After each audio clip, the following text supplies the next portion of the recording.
So we're going to begin in Sudan, where a 24-hour ceasefire has begun between the army and paramilitary rapid support forces.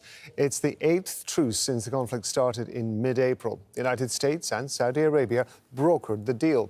It's meant to allow the safe delivery of humanitarian aid, but previous ceasefires have failed to stop much of the fighting. We're going to go live to Hiba Morgan. She's in Omdurman across the Nile River from Khartoum. Are there any signs that this ceasefire is holding, Hiba? Well, we're just 4 hours into the start.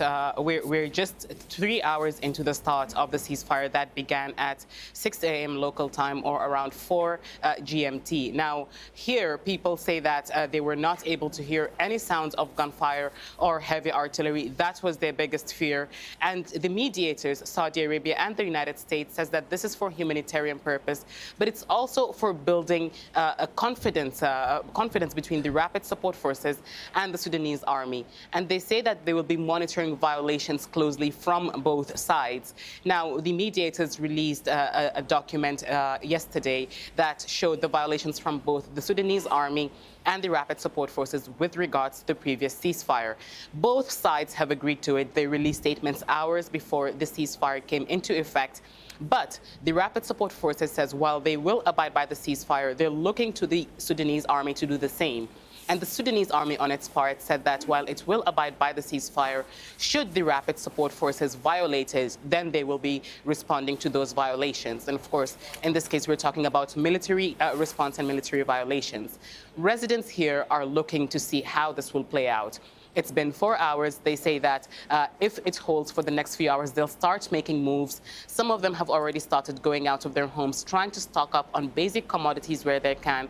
But many people say that they're quite concerned to go out. They've seen how previous ceasefires have played out, and they're concerned that in the next few hours, there will be violations from both sides. Hey, but one of the reasons for doing this particular ceasefire is to bring in some more humanitarian aid. 24 hours is not a long time. Just talk to us about how badly people, particularly say in Khartoum, need that kind of aid. You're talking about people who have been trapped in the capital for more than 55 days now. Many residential areas do not have running water. They do not have power. Shops and marketplaces have either been closed, occupied, or destroyed in the fighting between the rapid support forces and the Sudanese army. Families say that they're running out of food, some of them asking people to try to donate to them because humanitarian aid over the past few weeks, especially during the period of ceasefire, did not reach them.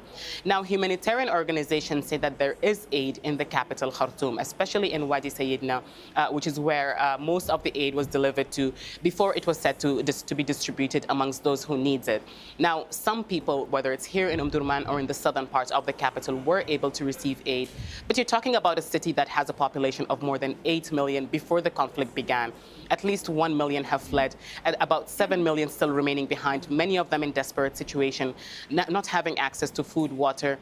Then there's the issue of medical assistance. Hospitals have been raided, bombed, occupied.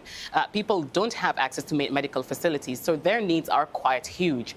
People say that they're desperate. They're hoping that some aid would reach them over the next few hours, over the next 20 hours, for them to be able to get some kind of respite, because they say that if the ceasefire is not extended, then their situation will get more and more dire. Hiba Morgan talking to us from Omdurman. Hiba, thank you very much indeed.